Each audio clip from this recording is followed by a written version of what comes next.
It's Monday, and you know what that means. It's IndyCar night on iRacing. Hello again, everyone. I am Gary Gonzo. Welcome to Race First coverage of Round 3 of Season 4 of 2022 of the Monday Night Indy Fix Top Split, coming to you from the improper version, Phoenix Raceway. As always, joining me for expert analysis in the booth from the NHR Esports Team Middle Linehart IndyCar Series presented by Butt Kicker is Stephen Larkamp, and also joining us for coverage again this season. He's a regular participant in the IIS. He is joining us because I guess he didn't want to watch football tonight, so he's going to join us instead, which we'll take. So please welcome Justin Petshower. So guys, it's our first night race of the season compared to the first two races of the season, which started at noon and then later in the day. How will racing be different tonight on the 1 mile oval at night? Well, the obvious thing to consider is there's a lot more grip on the racing surface here. The track temp has gotten pretty chilly. It's down to 79 degrees Fahrenheit, just 1 degree above ambient temp. So with the tires build up their heat, that means there's a lot more grip on tap. The cars will be faster. You could probably run a few more lines than you would normally. And tire wear is also not that big an issue. So the drivers have a bit more freedom on where they want to run. So it opens up the possibilities for closer racing and maybe even something of a pack run here, even on a track like this that's a mile long and mostly flat. This track is very difficult to pass on under normal circumstances, but I've had night races here at this track where it is really, really close. So I think this is a nice twist on a version of Phoenix that I think we'd agree we don't have the most glowing opinion of. Yeah, I definitely agree on that, Stevie. When they swapped the layout of the track, it threw a number of guys off, not just in the NIS that I still maintain contact with, but also in the IndyCar series here, to where it's like, wait a minute, I thought we started on the front, now we're going into the dog leg. It's still a very fast track, but with everything that's switched around, it throws you for a loop if you're not used to the way the layout is now. But with how cool the temperatures are at night, the speeds are going to be oh so quick, but that dirty air effect will still play into effect as well, just like what we saw at Kentucky last week. Well, here's everything Indeed. you need to know about Phoenix Raceway when it comes to IndyCar. There are effectively 3 track records here. We get the USAC kart and then the IRL IndyCar track record here. USAC track record, 148.699 miles per hour, set by Bobby Rahal, 1977. Bobby Rahal. Bobby Unser, Bobby Rahal is probably still doing SCCA at that point in time. The kart, 181.952, set by Brian Herta in 1985. And the IRL IndyCar track record, 194. 1995. And then we got IRL IndyCar record, 194.905 miles per hour, set by Elio Castroneves in 2017 when they had the big old downforce package for the DW12 before they moved over to the IR18. The career wins leaders here, well, basically, listen, there used to be 2 races per season here, just about every USAC and kart season, stopping at about 86. So the spring winners, leaders there, Johnny Rutherford, Bobby Unser, and Rick Mears, each with 3 wins here. And then the fall race, which is no longer held here. Of course, neither one is held here, honestly. But when they stopped doing the fall race in 86, at that time, Alancer Sr. and AJ Foyt each had 4 wins in the fall race. The current IndyCar wins leader here, if they choose to come back, he still races every now and then. Tony Kanaan, he has 2. He went back-to-back in 2003 and 2004. And possibly this is the site of one of the biggest upsets in IndyCar history back in 1997. Jim Guthrie beating Tony Stewart in a battle of, well, it's called David versus Goliath, because that's kind of what it was. We had the underfunded team of Jim Guthrie that basically got there by mortgaging his house a couple times, I guess, beating the, which would have been a little bit deeper pockets of Team Menard Racing and Tony Stewart back then, using the first year of the G-Force and Dallara chassis of the 97 Indy Racing League season. So we're getting ready to line up here, and let's take a look at the starting lineup. The pole once again, Adriano Pinheiro, still fast as he always is. A really sizable gap for an oval as well, a 19.010. Alongside him will be Rodrigo Franzoni's number 14 and a 19.073. So Adriano looking very strong. Row 2, the 7 of Dakota DeMade will start 3rd. He'll be alongside the defending series champion Mark Murphy. Had a good run at Kentucky last week. Trey Shadid, Murphy's teammate, de facto teammate, in the number 4. He'll start 5th, alongside luck, my everybody. teammate in the Lionheart IndyCar Series, no less, the 5 of Andrew Marquez. And then going back to row 4, Luis Gonzalez Nunez, another Lionheart regular. He'll start his number 9 machine in 7th, and he'll be alongside the 3 of Jesper Orman, usually very fast, especially on the big tracks. Let's see what he could do here. Alexandre Ragon's number 6. He'll start 9th, and he'll be alongside Tyler Russell in the number 10. Austin Rich Miller in the number 11 will start 11th, and starting 12th in the number 12 is Matt Houston. Kind of nice how that lined up. Row 7, Aaron McQuarrie's number 16. He'll be alongside the 15 of Matthew Mercer. Alan Morea's number 18 will start 15th. And alongside him, Stephen Lee in the number 13. A lot of work for him to do. And then, final row of the grid, only 18 cars in this split tonight. Zach Spreitzer's number 17, and the 8 of Adriano Fraporti, who has got a lot of work to do. That is not where we expect him. Let's see if he can manage that. And to go back to the Jesper Orman thing, not only is he quick in the IndyCar Oval Fixed Series here, when it comes to big tracks and stuff, he's also a threat no matter where we go, even in the IIS. Indeed so. I do not expect Orman to stay back there for very long, as the pace car is already peeled off, but we still got a while to wait before we get to the restart zone, as it were. This is one of the quirks of the new Phoenix that... one of those things that takes a while to get used to, but now Pinero's on the throttle. Green flag flies. He gets a great jump right now over Franzoni, tucking himself in the lines. They head through the dog leg. Dakota DeMay and Mark Murphy battling it out for 3rd as Marquez gets past Trey Shadid, who's already under pressure from Orman, and that is a bad start by Trey Shadid there. I'm not sure what happened to that machine. He might be playing it safe, seeing as how crazy it was with that front pack up there. We saw the top 5s get into single file, but half of the pack between 5th and 10th on back got into a big old pack here as we see a couple of side-by-side battles coming off of turn 2 here. I almost said turn 4 for a moment there. No, we will accept turn 4. I don't care what they say. Look at Mark Murphy. He got a monster run off of the new turn 2, side-by-side with Dakota DeMay. Still, look at Luis. Luis has a problem.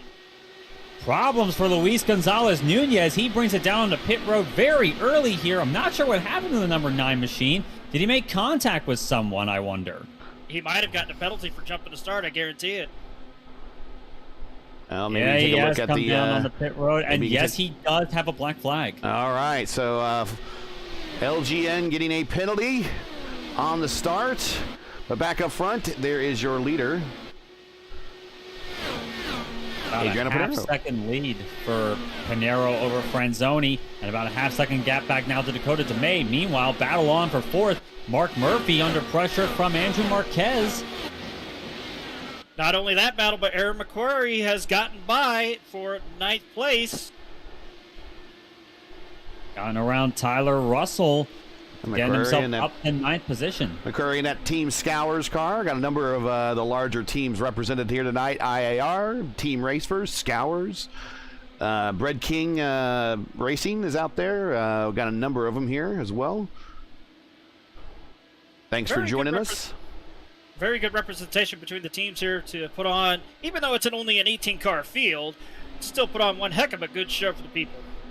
Well, really back in the 90s and then in mid 90s, and then when the Indy Racing League started coming here from the mid 90s to the early 2000s, 18, 19, 20 cars was kind of the max you'd see anyway. So this is actually kind of a throwback to the not too distant races of the past, where you only had about 20 cars on the track, because that's really all the series had at the time.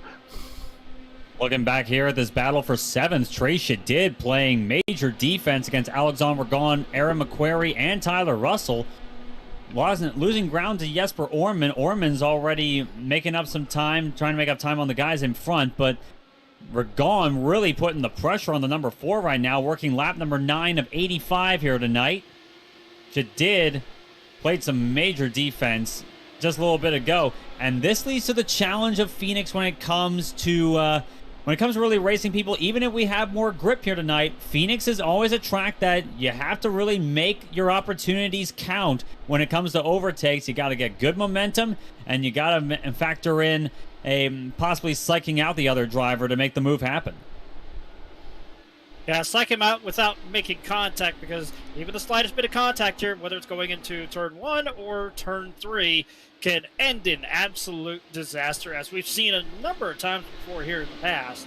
Especially that start going into what was then turn 2 in the 2017 race, if I remember correctly, that big pileup that happened. Marquez getting a look at the inside of Murphy going in the old turn 1 there.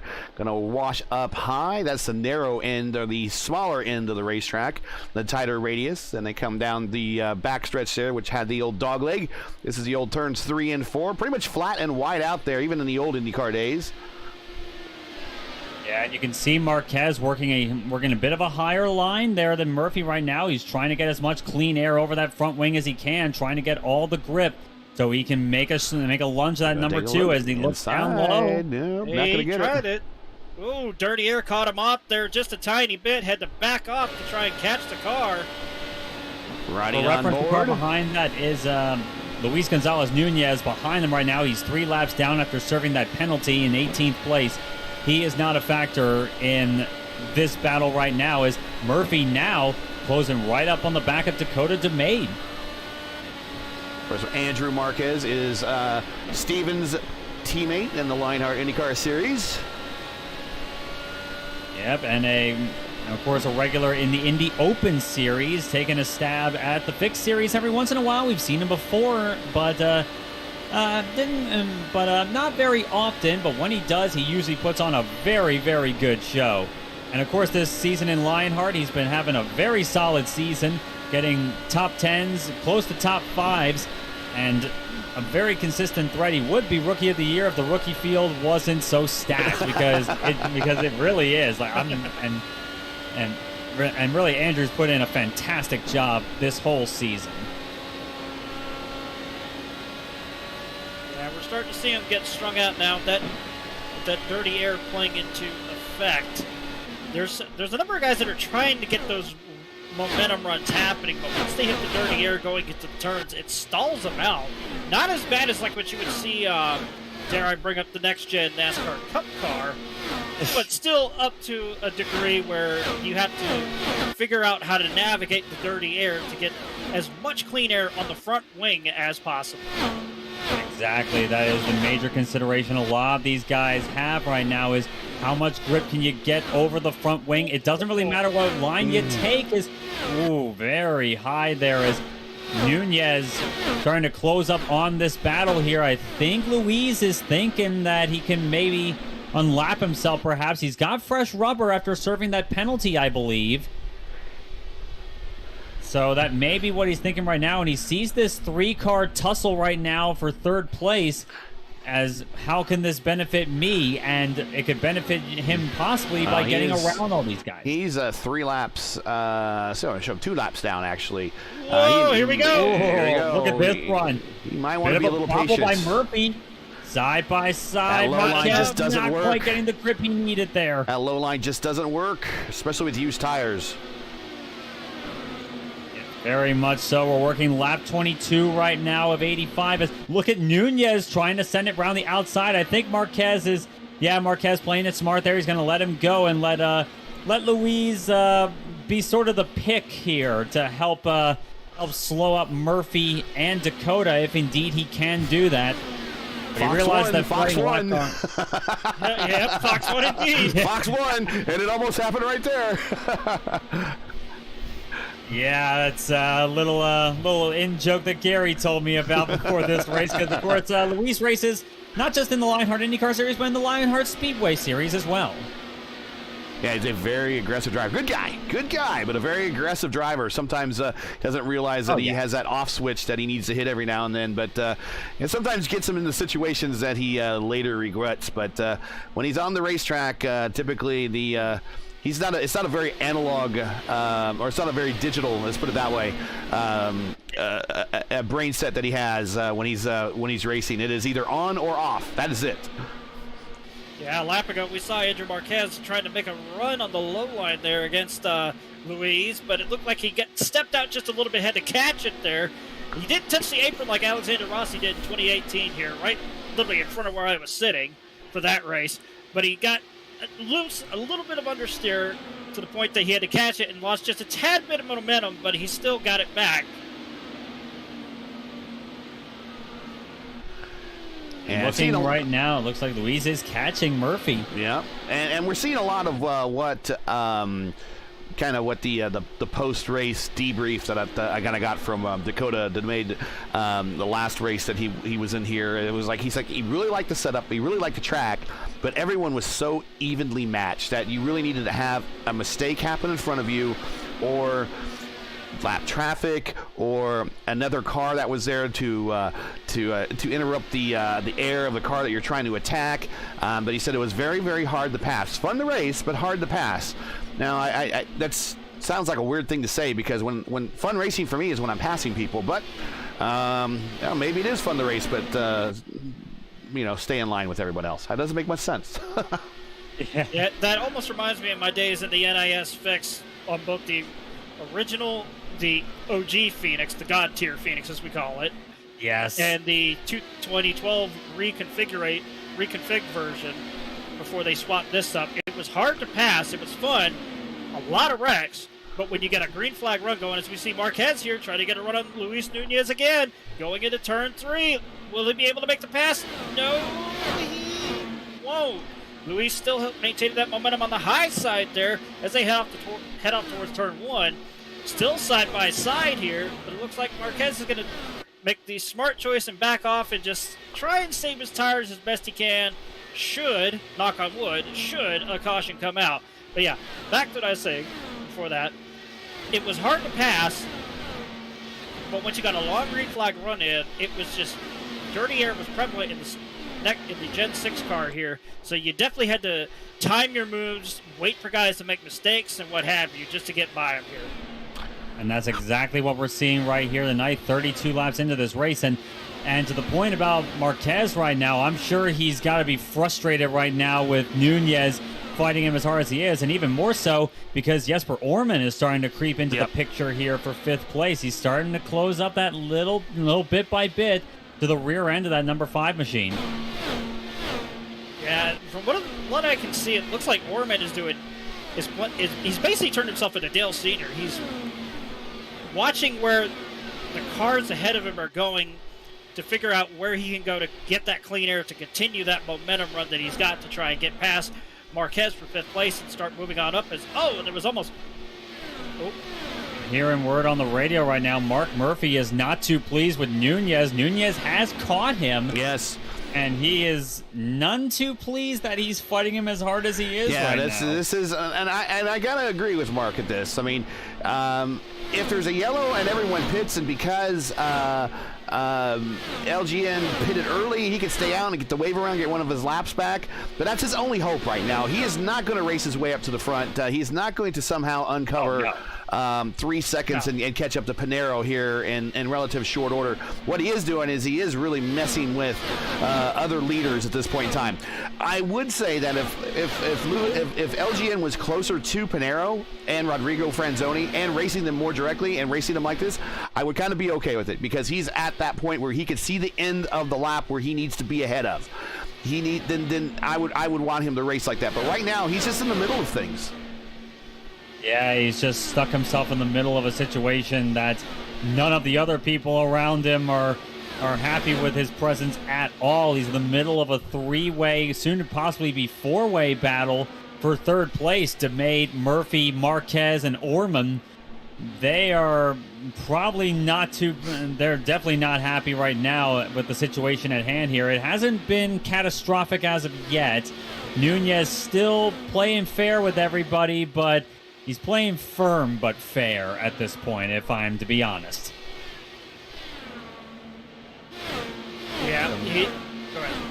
But to give an update on the lead right now, a nearly 2-second lead for Adriano Pinheiro over Rodrigo Franzoni, 1 and 2. We have flown through tonight's race. We are almost halfway done.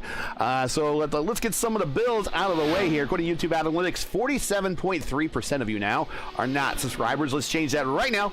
Help us on our drive to 1,000 subscribers. If you enjoy Race First coverage of the Monday Night Indy Fix Top Split and respect the weekly stream, please do us a solid and make sure you support us by subscribing.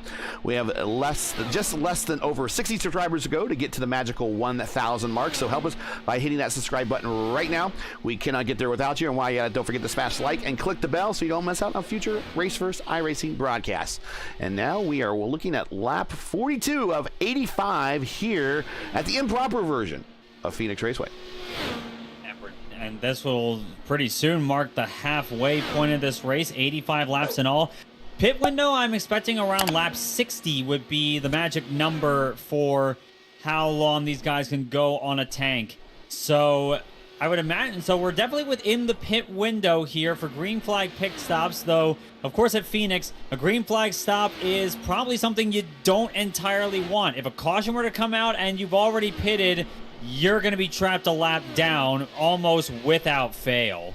That is something that every single one of these guys have got to be factoring in, and they're probably going to be running the tanks as long as they can. Right. Because even with the fact that we've had no caution so far, there's still that possibility, especially as people get more desperate for track position later on in the race. And we do have our first taker on pit road. Here's Matt Houston.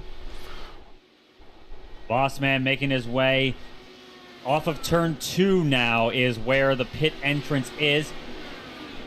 Coast all the way around the inside of the pit lane. Save as much time as you can. You can do that, of course, in official races and certain leagues like Lionheart. That is definitely going to be a penalty, but not here. Right. Houston up on the jacks. Waiting on him, down and away. Already 1 lap down, 2 laps down now. Zach Spreitzer now coming on to pit road 2.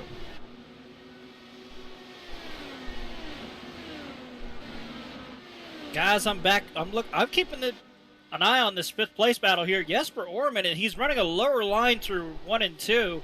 He's definitely catching up to Marquez now. He's going to try and make a run before either him or Marquez have to make a pit stop. But I think we're going to have a good battle on our hands for 5th place right here for now.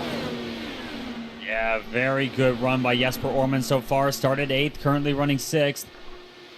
Yeah, a lot of the back portion of the field, a lot of the guys from 15th, or actually about 11th on back now are starting to pit. Right now, Tyler Russell on pit road. So a lot of these guys are hoping for getting these new tires. And then, here comes Jesper Orman. And he is one of the early leaders to make a dive down the pit road. Ooh, comes really close to that wall. That's okay. Yeah. Orman, though, I think his game plan here is that he knows that the tire wear is going to be kind of equalized later on in the going, so he's going to come in, put on fresh tires, and try to undercut Marquez and maybe even Murphy, trying to get as much track position as he can just by turning fast laps on fresh rubber. McQuarrie entering pit road right now. Aaron McQuarrie, we're waiting on pretty much all of the top 5 now to come in. Pinheiro, Franzoni, DeMade, Murphy, and Marquez. Matt Mercer is signaling that he's coming in this lap too.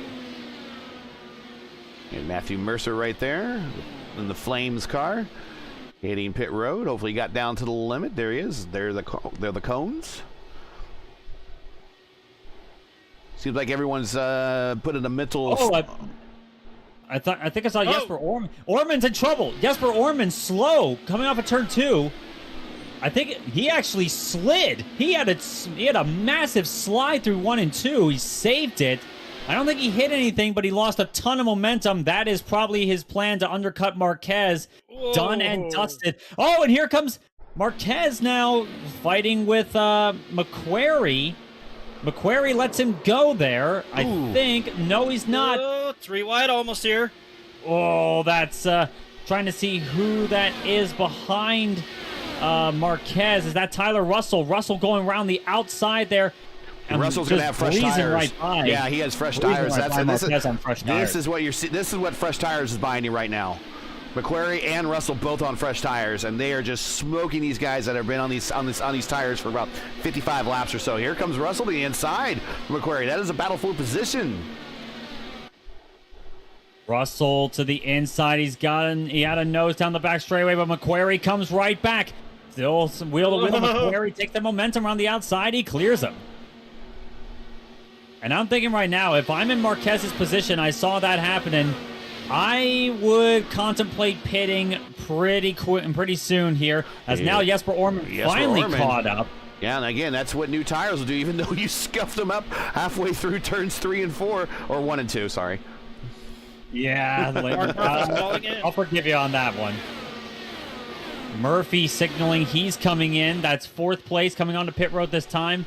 I would think the rest of the front runners are going to consider that pretty soon here. We're working lap 58 for our race leaders. Pinheiro still hasn't come in. The gap holding steady, about 1.8 seconds over Franzoni.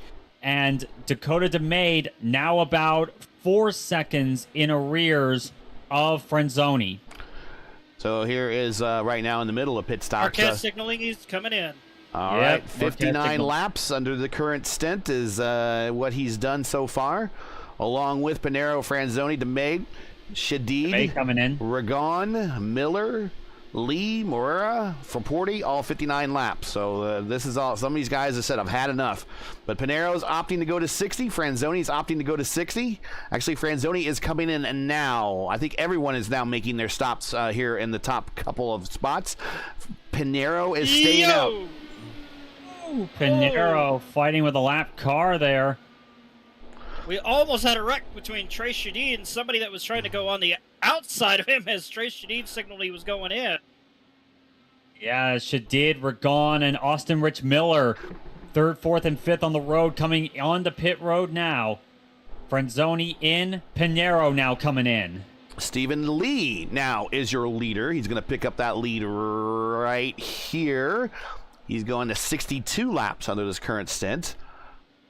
And he's picked up. He's going to get credit for a couple of laps led here.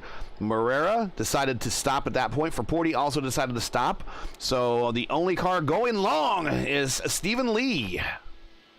I wonder if he's messing around with his fuel setting map. That may well be what he was thinking of right now. Maybe he was anticipating a caution at some point, but Stephen Lee kind of just coasting around. And as I'm hearing Luis Gonzalez Nunez coming back on the pit road, of course he pitted earlier, but that was a penalty. There comes Lee. Pinheiro taking back the lead here. Pinheiro with a lap over everyone, I believe. Now, some people are going to unlap themselves here. Yeah, we're going to have everyone unlap themselves. Yep. Pretty soon.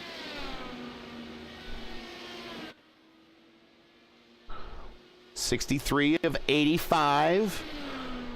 I'm looking at this battle for 5th on the road. McQuarrie and Marquez. Marquez had a peak down low through 1 and 2. Not quite enough there. McQuarrie holding that top side just fine and dandy. Marquez does have the fresher rubber right now, but it's not by terribly much. So we'll see what he can do. There he goes. He's got great momentum now down the backstretch. He's going to look to the inside in 3 and 4, and he will clear him. Move Andrew Marquez back up to 5th place. But still 8 seconds in arrears of race leader Adriano Pinheiro, and about 2.5 seconds behind Dakota DeMade in front of him in P4. And Mark Murphy on that cycle of pit stops, he's actually jumped Dakota DeMade to P3. Yeah, he sure has. There he is, the plugged chicken. Right now, going through the wider end of the racetrack. Former turns 3 and 4, turns 1 and 2 now. Here's Dakota taking a move to the inside of a slower car. Getting the pass done. Dakota in the Sunset Arctic camo.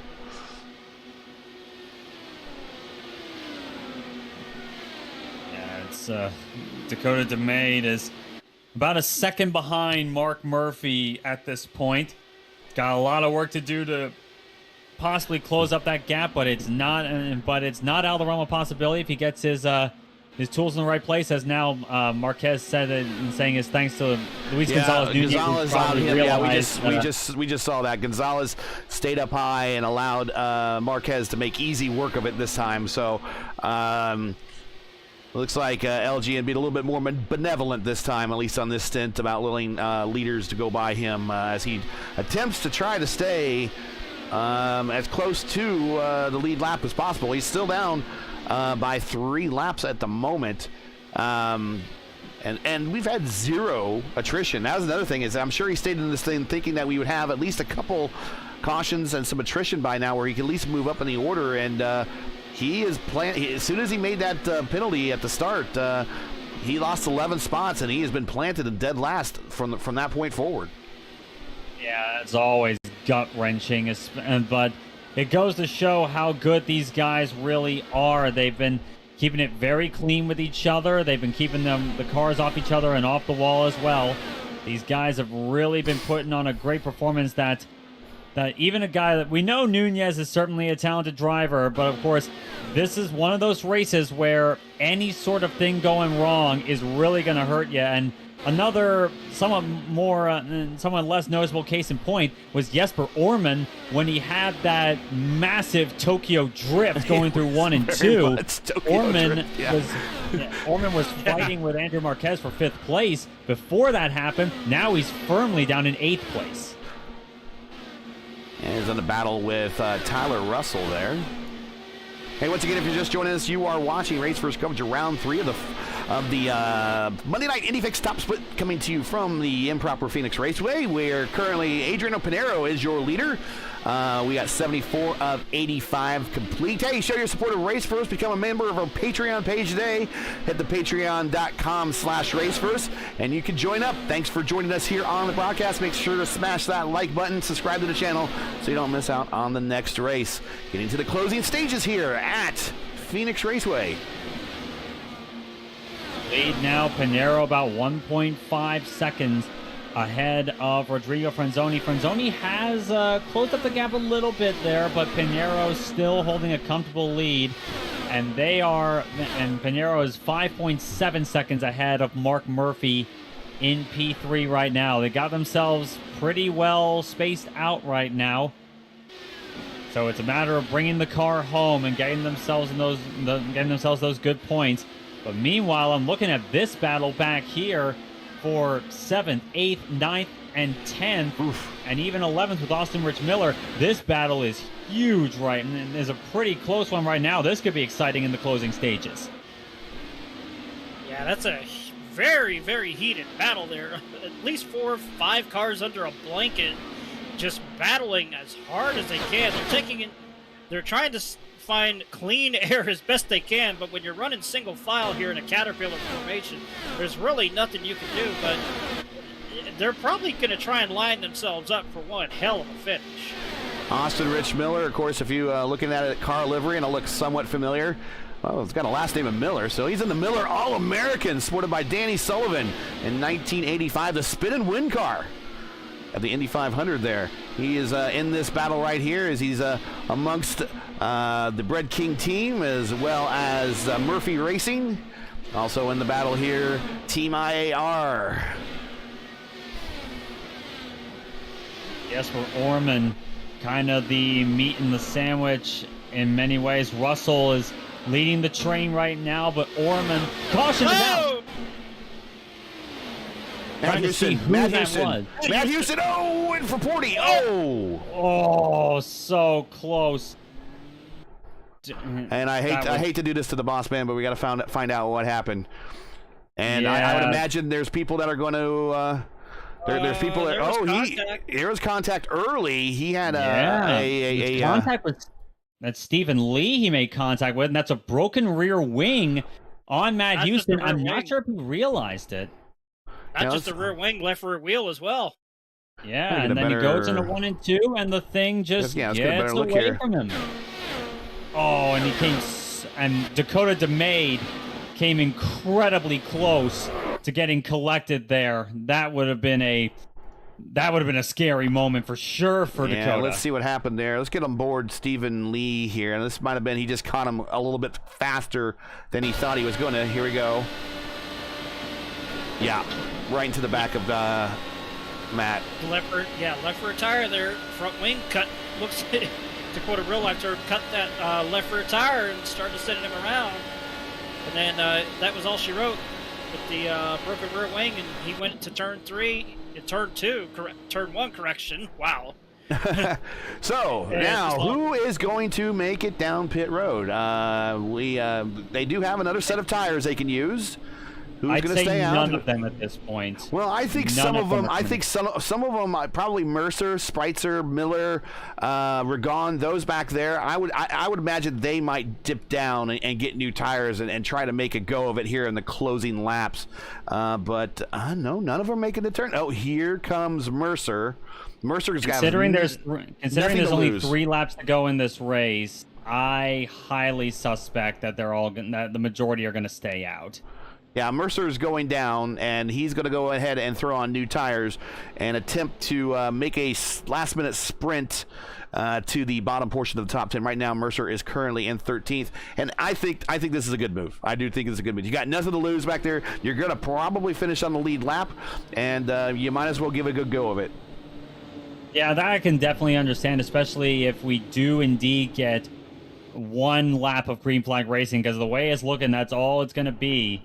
We're going to see this time if the pace car's lights go off, and that'll mean that we'll have 1 lap of racing to go.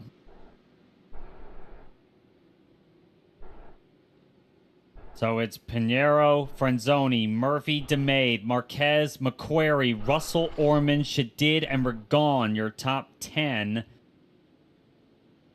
And I see Stephen Lee there in the middle of the leaders right now. He'll be, if we do get a green flag, he'll be sent to the cycled back. Yep, he'll be cycled back here with 1 to go. And survey says on the pace car. Let's see. And moment of truth. Yes, we are getting 1 lap to go. All right, this is a natural green-white checker. So I don't want Dakota DeMade getting too excited about, green-white checkers and gimmicks here and making IndyCar racing exciting. It just happens to fall out that way. Now you see everyone kind of jockeying to get into position here. They have quite a ways to go here, and they're trying to get the leaders all together. So what they're doing is that they're putting everyone from 1st to 13th all together, and then from Stephen Lee on back, they're in position where they are ranked according to where they are scored on the racetrack. So all the leaders will be put together here for these final couple of laps. Last lap, actually, here. And wow. There we go. Pinheiro decided not even to wait. Yeah, and that was a very early start, and I'm not sure if anyone was expecting that. But you know what, guys? Unless something happens in turns 1 and 2, this race is over. That restart was just a huge jump. Pinheiro did exactly what he needed to do. Franzoni, not much he could do as he's weaving, actually. But coming off of turn 4, it's Adriano Pinheiro winning at Phoenix. Franzoni and Murphy, your podium. DeMade and Marquez, the top 5. I think people should have been expecting a restart like he did, and no one was expecting it behind him, and he gets the win. It's just like that. And it was a very underwhelming victory there with the way that he broke out ahead of everyone. It was just like as soon as you see him cross the start-finish line with already 3/10 over the leader or set P2, it was just like, okay, this is over. Congratulations to him for making a heck of a restart on everyone, though. Yeah, and that's kind of the tyranny of the long wait between when the pace car pulls off and when you actually get the green flag. It's pretty much open season for whatever the leader wants to do whenever between there. And Pinheiro went when he did. He caught everybody off guard, but that's not to take away from the dominant performance he's had, of course. Yep. Pinheiro.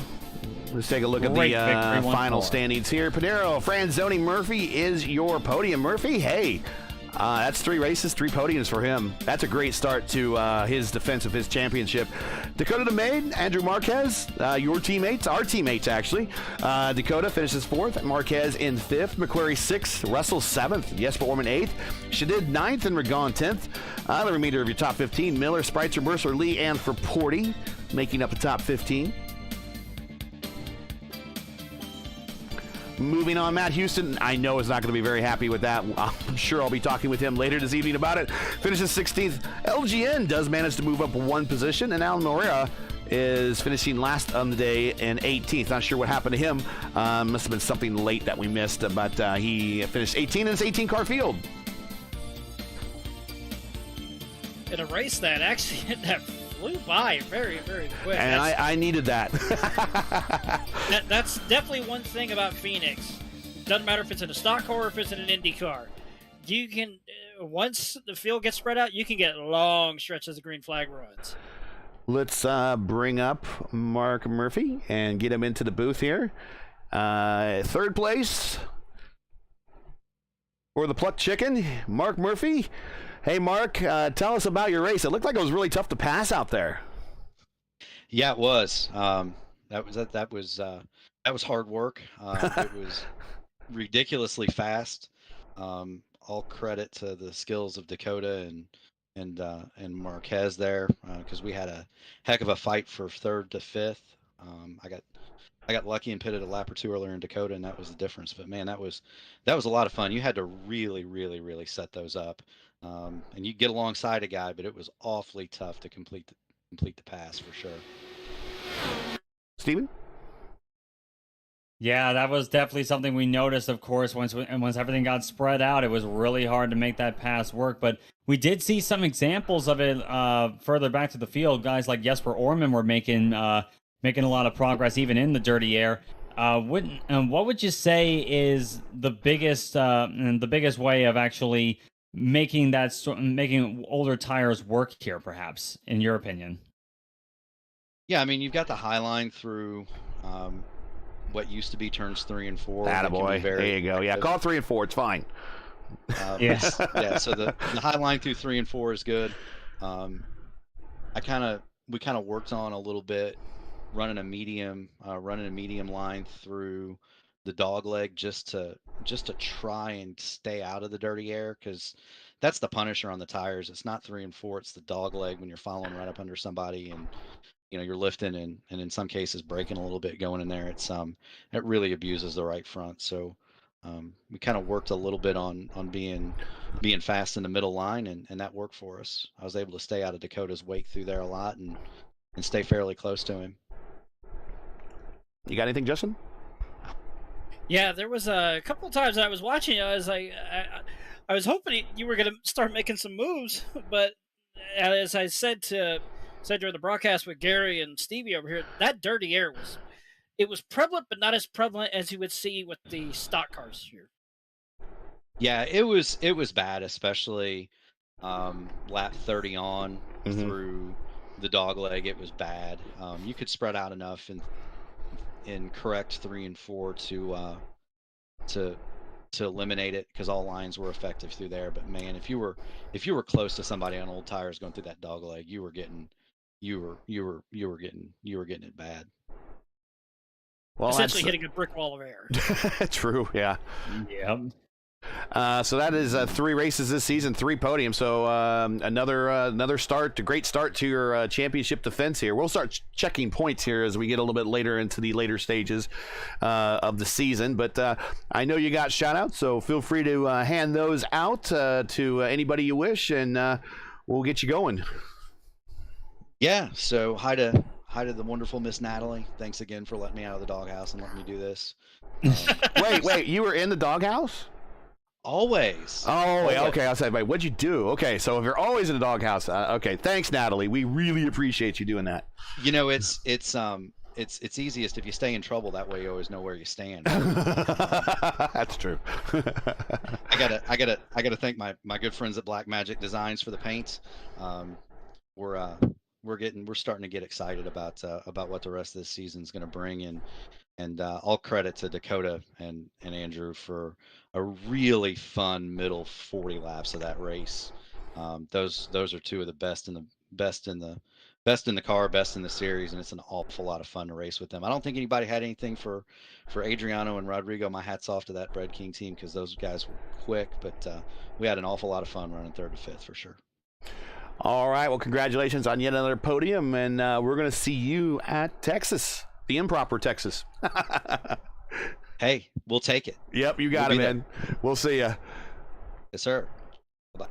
All right. And that, don't have anyone else from the podium stepping in. I know Dakota's waiting in the interview room, but Dakota knows better than that. I got to go racing here soon. He knows better than that. So, fellas, final thoughts, Steven, and then Justin, and then we'll wrap it up.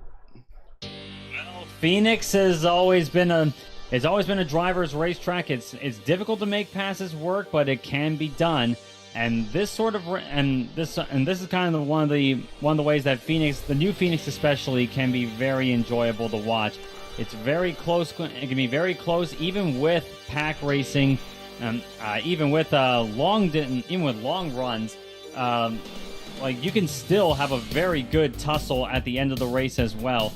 And these guys really showed that on a track that is historically, a lot of people would accuse Phoenix of being a race of attrition in a lot of cases, but this goes to show just how good the top split of IndyCar competition is when they're able to keep it going and almost go caution free. Just one little slip up kind of threw that thing for whack, but it was still a very good effort by everybody involved tonight. Everybody was keeping it pretty clean, and everyone was having some good racing out there. So you go from a track that's hard to pass to a track that's easier to pass, and that would be Texas. It's not the version of Texas we like either. That seems to be a trend so far this season. But yeah, like these guys keeping it as close as they are on a flat mile track like Phoenix, I think it's going to be pretty close at Texas next week. Justin. Yeah, I'm going to have to agree with Stevie on there. With how Phoenix is and the way the dirty air plays into effect, especially as the run goes on with older tires here, drivers will always have to take that into account, time their moves as best they can without screwing not just themselves up, but their fellow competitors as well. And it's still somewhat hard to pass here, but like you said, with Texas, the improper Texas, it's going to be a little bit easier to pass going through 3 and 4. Not so much 1 and 2 unless you go up towards the high side, as we saw a number of times this year in the IIS at Texas, where we could run up towards the wall, the middle line, as well as the bottom group, since we don't have that god-awful PJ1. That's true. Thank God Sim Racing does not have that. Well, thanks, fellas. So that's it for tonight. Once again, your podium from the improper Phoenix Raceway. It's Adriano Pinero and Rodrigo Franzoni, the Corinthian Bread King teammates, 1 and 2. And Mark Murphy with Murphy Racing sitting on the 3rd spot there in P3. Join Steve and myself again next week. I don't think Justin will be here, but if he shows up, he's always welcome to be on the broadcast. But we'll be here for week 4, or round 4, the Monday Night Indy Fixed Top Split of Season 4 22, coming to you from what we call the improper version of Texas Motor Speedway. Coverage, as always, begins around 8:15 Eastern Time. That's 8:15 p.m. Eastern, and you can find everything here on YouTube at youtube.com/racefirst. Hey, we love bringing these races to you, but they're not easy, require time and money to produce. Because of your generosity and donations, we've been able to bring you a complete year of Indy Fixed action, nearly commercial free. If you share our passion for the sport of IndyCar and have enjoyed our coverage of the Monday Night Indy Fixed Top Split, please take time to visit our GoFundMe page. The link is in the description, and donate to our Season 4 of 22 Monday Night Indy Fixed Top Split Broadcast Fund. That's the only way we compensate ourselves for these broadcasts, folks. We need your help. Please visit that link and give. We realize times are tough, so any contribution would be greatly appreciated. We thank you for watching and make us part of our Monday night evenings each and every week. If you are new, click subscribe, and while at it, hit the bell for weekly reminders so you'll miss out more of Race First's other iRacing programming, including the Race First Formula Indy Series on Tuesdays and the Indy Open Strength of Field on Saturdays at 2 p.m. Eastern Time, sponsored by Team Watson Racing Setups. And always, folks, do not forget to hit that thumbs up button for us. The algorithm game's not easy, and the more thumbs up you give us, the more it helps us and other IndyCar fans find our broadcasts. Keep your browser set here for the most in-depth IndyCar knowledge of all of iRacing. RaceFirst, we know what Indy means. For business inquiries and to learn more about RaceFirst and what we do, visit racefirst.com. Like us on Facebook or follow us on Twitter. You can follow all of our Twitter handles right here on the bottom of our screen, and we will get Justin's overlay I can't even say it right now. Added to the overlay for next week. But there's RaceFirst, there's mine, and there's Steven's. And Justin, yours is? At JPetShower on Twitter. There you go. So, for Stephen Larkamp, Justin Pasher, everyone at RaceFirst, I'm Gary Gutzel saying all, good night. Thank you for watching. And to all our men and women serving in the military and as first responders, Godspeed, God bless, and come on safe. Catch us again next week at version 500 of the Texas Motor Speedway, whatever it is, for round 4 of season 4 of this 2022 of the Monday Night Indy Fix Top Split. Good night.